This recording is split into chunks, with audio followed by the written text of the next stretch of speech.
ingin menyampaikan beberapa maklumat ataupun informasi, diantaranya pertama adalah laporan keuangan kas musola DKM Al-Syauqi semenjak peresmian hingga saat ini. Saldo pemasukan sampai pagi ini berjumlah Rp9.771.000. Kemudian untuk pengeluaran diperuntukkan secara global, digunakan untuk operasional, kemudian untuk pembangunan perbaikan dan sebagainya, itu sebesar Rp6.514.200, sehingga total saldo sampai saat ini berjumlah Rp3.196.800. Selanjutnya adalah informasi tentang petugas untuk sholat Idul Fitri berjamaah pada pagi hari ini. Yang bertindak sebagai Bilal adalah Bapak Ahmad Arifin. Kemudian untuk imam dan khotib adalah Bapak Ustadz Indra Saifur Rahman SHI, yang alhamdulillah beliau sudah ada di tengah-tengah kita pada pagi hari ini. Allahu Akbar, Allahu Akbar, Allahu Akbar, Allahu Akbar, la ilaha illallah, Allahu Akbar, Allahu Akbar, walillahil hamd.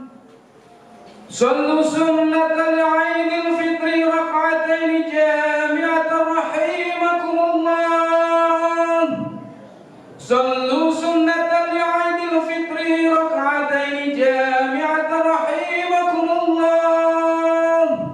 As-salatu la ilaha illallah.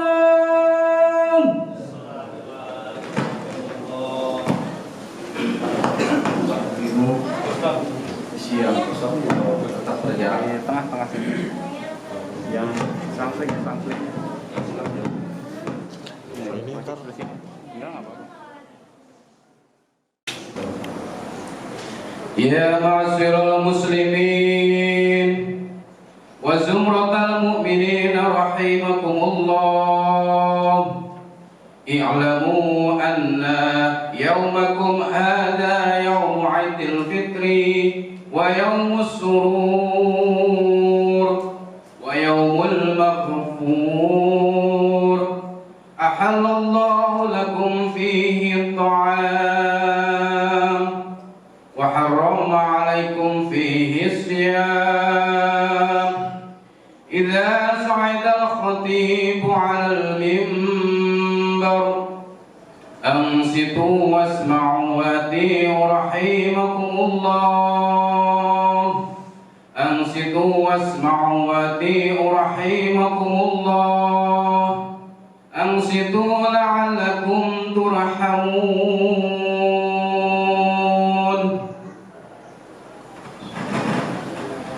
Allahumma salli ala Muhammad. Allahumma salli ala Sayyidina Muhammad. Allahumma salli ala Sayyidina wa maulana Muhammad. Walhamdulillahi Rabbil alamin. Allahumma qawil Islam minal muslimina wal muslimat wal mu'minina wal mu'minat al ahya'i minhum wal amwat wa yasirhum ala iqamatid din. Rabbi ikhtim lana minka bil khair wa ya khairan nasirin bi rahmatika ya arhamar rahimin. Nahmaduka ya dzal jalali wal ikram ala ma akmalta lana min dinil Islam wa nusalli wa nusallim ala nabiyyil huda war rahmah al-mab'utsu bil kitabi wal hikmah khatamin nabiyyin wa imamil mursyidin Muhammadin wa ala alihi wa ashabihi wa atba'ihim ajma'in. Asyhadu an la ilaha illallah wahdahu la syarika lah wa asyhadu anna Muhammadan abduhu wa rasuluhu alladzi la nabiyya ba'dah. Amma ba'du. Allahu akbar. Allahu akbar. Allahu akbar walillahil hamd. Puji syukur marilah kita panjatkan kepada Allah Subhanahu wa taala. Karena pada hari ini kita dikumpulkan oleh Allah di tempat yang kita cintai. Karena atas izin iradahnya, bimbingan taufik serta hidayahnya, dan juga atas limpahan karunia serta nikmatnya, pada hari ini pula telah sampai kita kepada 1 Syawal 1441 Hijriah. Mudah-mudahan sebulan lamanya kita digembleng oleh Allah. Sebulan lamanya kita berada pada bulan tarbiyah, bulan pendidikan. Mudah-mudahan kita keluar sebagai orang-orang yang bertakwa. Sebagaimana tujuan dari puasa itu sendiri adalah agar membentuk manusia-manusia beriman menjadi manusia-manusia yang muttaqin. Firman Allah dalam surat Al-Baqarah ayat 83 yang sudah populer, sama-sama kita hafal. Ya ayyuhalladzina amanu kutiba alaikumus syiyam kama kutiba alal ladzina min qablikum la'allakum tattaqun. Hai orang-orang yang beriman, diwajibkan atas kamu sekalian untuk berpuasa sebagaimana puasa itu telah diwajibkan kepada orang-orang sebelum kamu, la'allakum tattaqun, agar kalian menjadi orang yang bertakwa kepada Allah Subhanahu wa taala. Allahu akbar. Allahu akbar. Allahu akbar walillahil hamd. Ketakwaan ini sudah menjadi tidak asing lagi di telinga kita, karena sudah populer dibawakan oleh khotib pada mimbar-mimbar, terutama pada setiap hari Jumat. Bapak-bapak kaum Adam pasti dinasehati, karena nasihat wasiat takwa merupakan rukun dari khutbah Jumat. Maknanya simple namun komprehensif.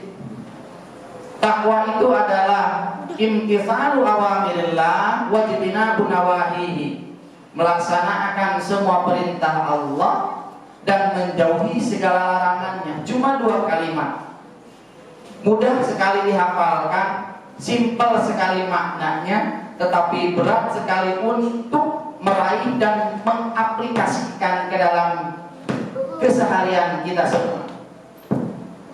Dulu Rasulullah SAW pernah ditanya oleh seorang sahabat namanya Abu Dzar Al-Ghifari, "Ya Rasul, nasihati saya." Kata Rasul, "Usika bitaqwallah fa innahu ra'su kulli syai'."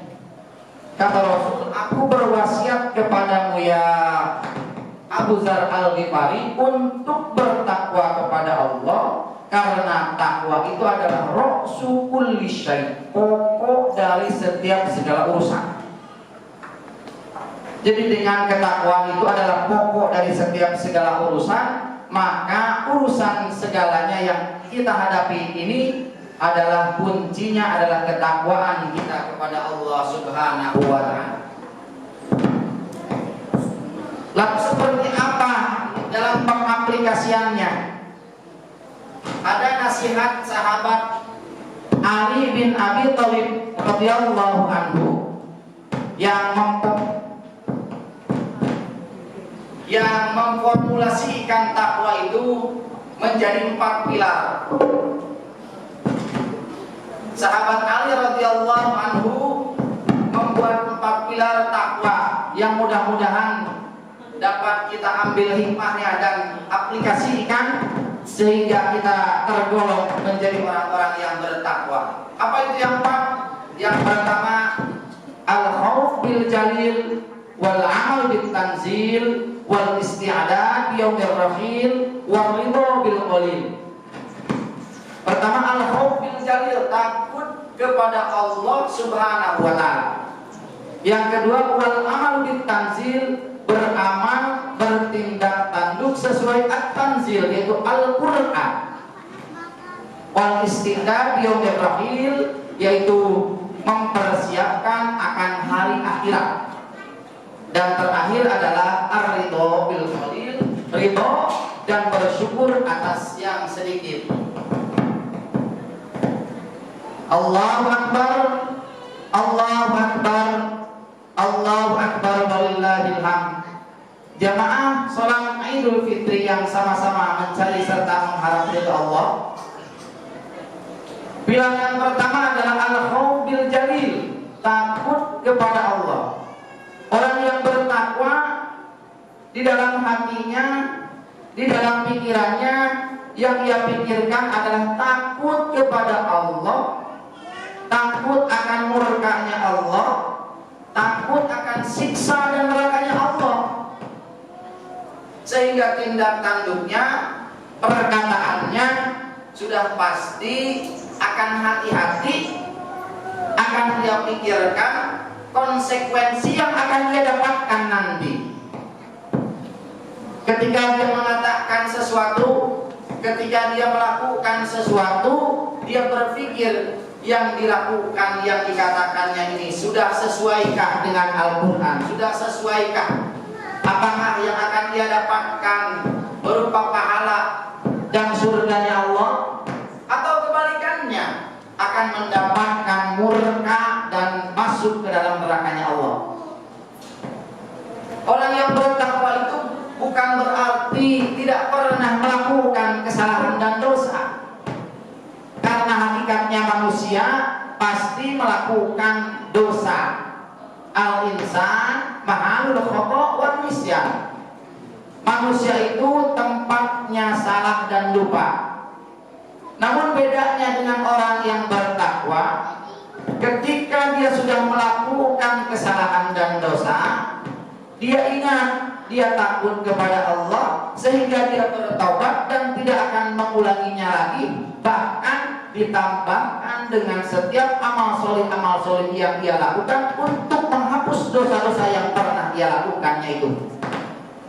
Innal hasanat yudhibnas sayyi'at. Sesungguhnya kebaikan-kebaikan itu akan melebur dosa-dosa yang pernah kita lakukan.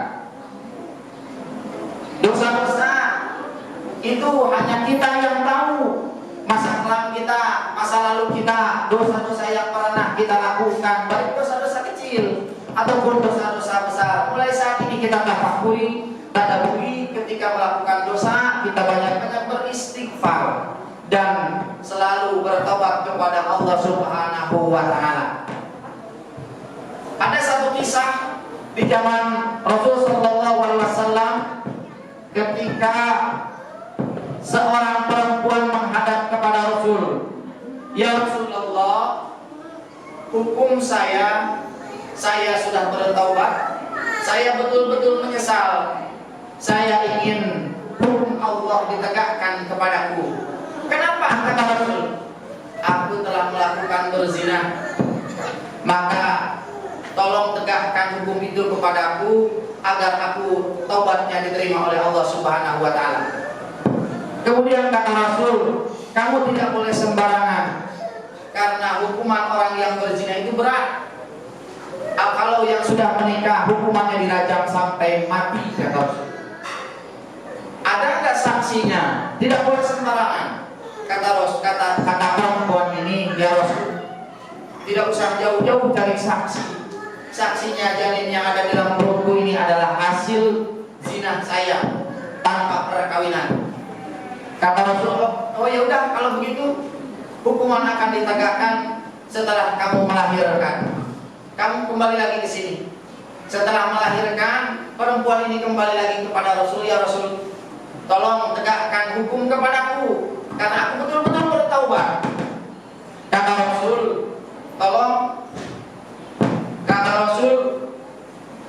tolong susui dulu anakmu sampai 2 tahun.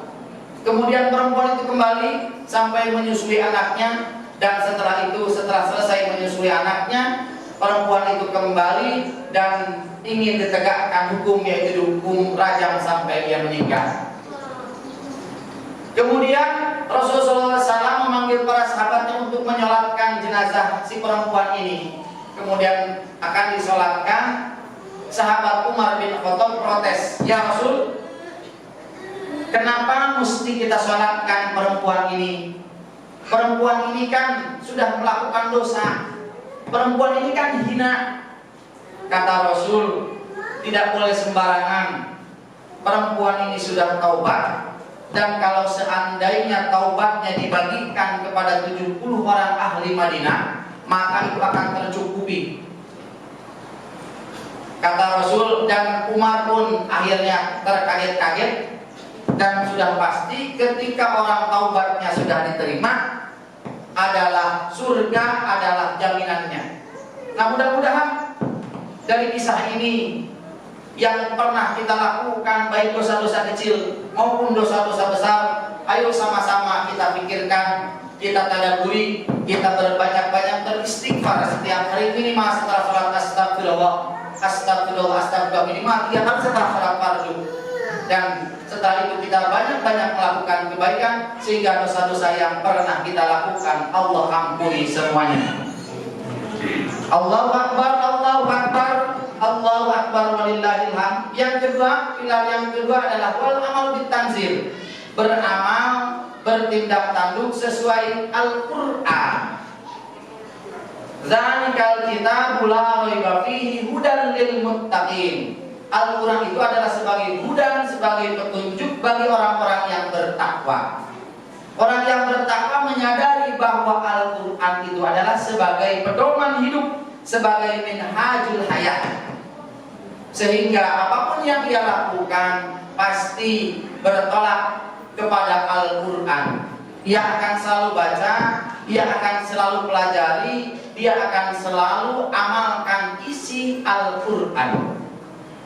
Di dalam hadis Rasulullah SAW menyatakan, Anallaha yarfa'u bihadzal kitab aqwaman wa yadh'u bihi akharin. Sesungguhnya Allah akan mengangkat derajat seseorang dengan Al-Quran, dan dengan Al-Quran itu juga Allah akan menurunkan derajatnya yang lainnya. Mudah-mudahan kita bisa masuk ke dalam golongan yang pertama, yaitu mendapatkan syafaat Al-Quran, mendapatkan derajat yang tinggi dengan diangkat oleh Al-Quran. Dengan cara apa? Dengan cara membaca, mempelajari. Banyak sekali metode-metode yang bisa kita dapatkan, baik melalui YouTube dan seterusnya. Kita pelajari tentang Al-Quran, sehingga Al-Quran itu betul-betul kita jadikan pedoman hidup kita semua. Allahu Akbar, Allahu Akbar, Allahu Akbar, Allahu Akbar walillahil hamd. Pilar yang ketiga, kata Ali bin Abi Thalib, adalah al-isti'dad liyaumil akhir, mempersiapkan hari kematian. Orang yang bertakwa meyakini bahwa kehidupan saat ini bukan kehidupan yang sebenarnya, karena kehidupan yang sebenarnya adalah kehidupan setelah kita mati nanti. Kehidupan akhirat adalah kehidupan yang hakiki. Wal akhiratu khairul laka minal ula. Dan kehidupan akhirat itu lebih baik daripada kehidupan yang kita jalani saat ini. Mudah-mudahan kita juga sampai detik ini kita sadari bahwa akhirat adalah tujuan kita, sehingga yang kita pikirkan adalah kematian, yang kita pikirkan adalah mempersiapkan akan kematian itu.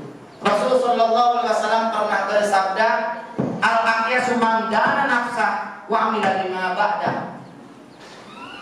Orang yang cerdik, orang yang pintar itu, kata Rasul, adalah orang yang bisa menahan nafsunya dan dia beramal, beraktivitas, menyibukkan diri untuk bekal akhiratnya. Orang yang pintar itu bukan yang gelar S1, S2, S3. Orang yang pintar itu bukan orang yang banyak mengumpulkan harta, akan tetapi orang yang pintar, orang yang cerdik menurut Rasul Sallallahu Alaihi Wasallam adalah orang yang selalu mengingat-ingat kematian dan melakukan aktivitas-aktivitas untuk menyiapkan perbekalan akan kematiannya itu. Allahu Akbar, Allahu Akbar, Allahu Akbar, Allahu Akbar, walillahil hamd. Yang terakhir kata Ali bin Abi Thalib adalah ar-ridha bil qalil. Orang yang bertakwa itu mempunyai sifat yaitu ridha terhadap yang sedikit. Bersyukur apapun karunia Allah yang ia dapatkan walaupun sedikit. Ar-ridha bil qalil. Sehingga setiap hari dan setiap saatnya ia selalu bersyukur kepada Allah Subhanahu wa taala. Ada hadis Rasulullah sallallahu alaihi wasallam yang menyatakan, ajaban li amril mu'min inna amrahu kulluhu khair. Sungguh ajaib, sungguh menakjubkan urusannya orang-orang mukmin itu, kata Rasul. Dan hanya orang-orang mukmin itu yang mendapatkannya, selain itu tidak ada. Apa? Kata Rasul, dia melakukan dua hal. Yang pertama, ketika dia mendapatkan karunia dari Allah Subhanahu wa taala, dia bersyukur. Dan ketika dia mendapatkan musibah dan ujian dari Allah Subhanahu wa taala, dia bersabar. Apapun yang ia hadapi, apapun yang kita hadapi, selalu mendapatkan kebaikan-kebaikan, selalu mendatangkan pahala-pahala yang melimpah. Karena apa? Karena kita selalu bersyukur dan bersabar. Memang syukur itu agak sulit, agak susah, mudah diucapkan, tapi kadang susah. Ada satu rumus yang disampaikan oleh Rasul Sallallahu Alaihi Wasallam untuk supaya kita bisa mudah bersyukur. Kata Rasul, "Unzur ila man huwa asfalika wala tanzur ila man huwa fawqaka." Lihatlah ke bawah, jangan melihat ke atas. Dari segi keduniaan, jangan melihat tetangga kita, teman kita, saudara kita yang lebih dari kita, yang lebih kaya dari kita, akan tetapi melihat saudara, teman, tetangga dan seterusnya di bawah kita, sehingga timbul rasa syukur itu. Sebulan lamanya kita dididik oleh Allah untuk merasakan bagaimana kondisinya orang miskin, bagaimana kondisinya kita lapar, orang miskin lapar. Karena sebulan lamanya kita dididik oleh Allah untuk lapar di siang hari. Itu adalah suatu pelajaran dari Allah agar kita selalu bersyukur bahwa kita alhamdulillah sampai saat ini tidak pernah merasakan kelaparan. Sehingga timbullah rasa syukur itu. Karena hakikat orang kaya itu bukan orang yang bergelimangan harta. Kata Rasul, laisal ghina ghinan nafs walakinnal ghina ghinan nafs. Orang kaya itu, kata Rasul, bukan karena melimpah hartanya yang banyak, akan tetapi orang kaya itu adalah kaya hati, jiwanya kaya. Mudah-mudahan kita bisa menjadi orang yang kaya hati, sehingga kita selalu bersyukur kepada Allah Subhanahu wa taala. Demikian 4 pilar yang disampaikan oleh sahabat Ali bin Abi Thalib radhiyallahu anhu. Mudah-mudahan kita bisa mengaplikasikannya. Mudah-mudahan kita bisa takut kepada Allah Subhanahu wa taala. Mudah-mudahan aktivitas apapun yang kita lakukan sumbernya dari Al-Qur'an, dan Al-Qur'an itu kita jadikan pedoman hidup. Yang ketiga, mudah-mudahan kita selalu mempersiapkan dan selalu mengingat kematian, sehingga yang kita lakukan adalah amal solih dan kita selalu menghindarkan dari dosa-dosa dan maksiat kepada Allah. Dan yang terakhir, mudah-mudahan kita selalu bersyukur kepada Allah, minimal mengucapkan alhamdulillahirabbil alamin, dan bersyukur dengan anggota badan melakukan ibadah kepada Allah, karena bentuk syukur itu salah satunya diaplikasikan melalui ibadah kepada Allah Subhanahu wa taala. Marilah kita sama-sama berdoa, bermunajat kepada Allah Subhanahu wa taala, mengikhlaskan hati dan mencurahkan harapan. Mudah-mudahan Allah kabul semua keinginan dan hajat kita semua. Allahumma aslih lana dinana alladhi huwa ismatu amrina, wa aslih lana dunyana allati fiha ma'ashina, wa aslih lana akhiratana allati fiha ma'adina, waj'alil hayata ziyadatan lana min kulli khair, waj'alil mauta rahatan lana min kulli syarr. Rabbana la tuzigh qulubana ba'da idh hadaytana wa hab lana min ladunka rahmah innaka antal wahhab. Rabbana hab lana min azwajina wa dhurriyyatina qurrata a'yun waj'alna lil muttaqina imama. Rabbana atina fid dunya hasanah wa fil akhirati hasanah wa qina adzabannar. Aku qouli hadza wa astaghfirullah li wa lakum wa lisa'iril muslimin wal muslimat. Wassalamu alaikum warahmatullahi wabarakatuh.